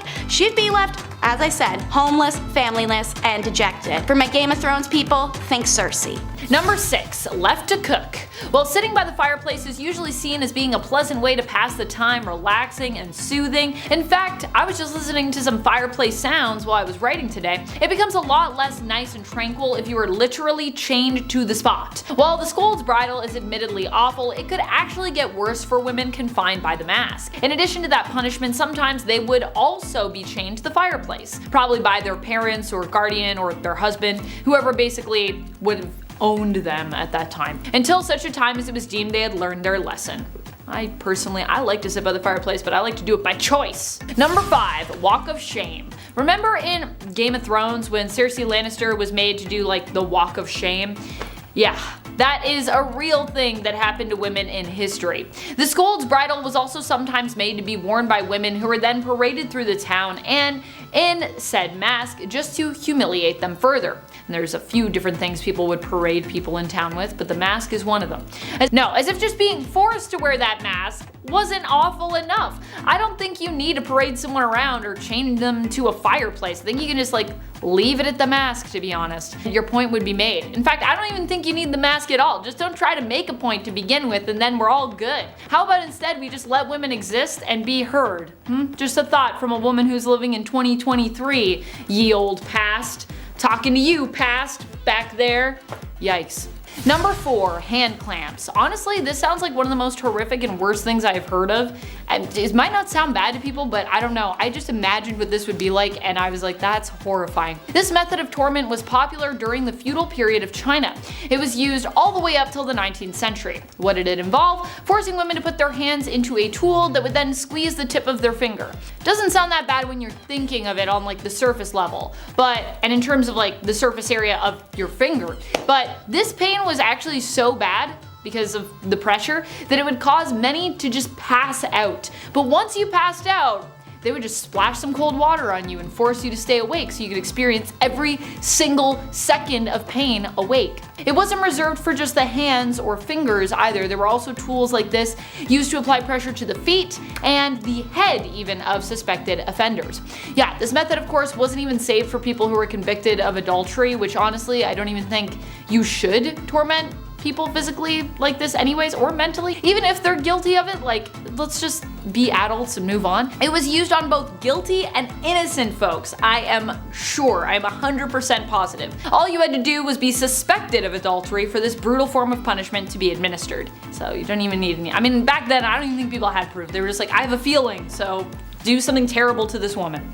Number 3, ducking stool. Despite being more well known for its use during witch trials, the ducking stool was also something that was used to torment women in the 19th century as well. In fact, documentation of its use exists from as late as 1896. That seems pretty late to me. That's wild. Although I obviously wasn't alive at that time and it was over 100 years ago now, it does not feel that long ago relative to our history and time spent on this earth. Oh boy. A ducking stool was basically a chair, a variation of another stool type used to humiliate people. However, in the case of the ducking stool, you were more than humiliated, you could actually die. Women would be tied to the ducking stool, basically a chair, and then lowered into the water. During the witch trials, this was one of the methods used to discern witches from innocent women. The problem being that witches would apparently survive the process thanks to their wily powers, whereas women would be proclaimed innocent if they could not float, swim, or survive this process, meaning that many that were then deemed innocent wouldn't survive the ducking process.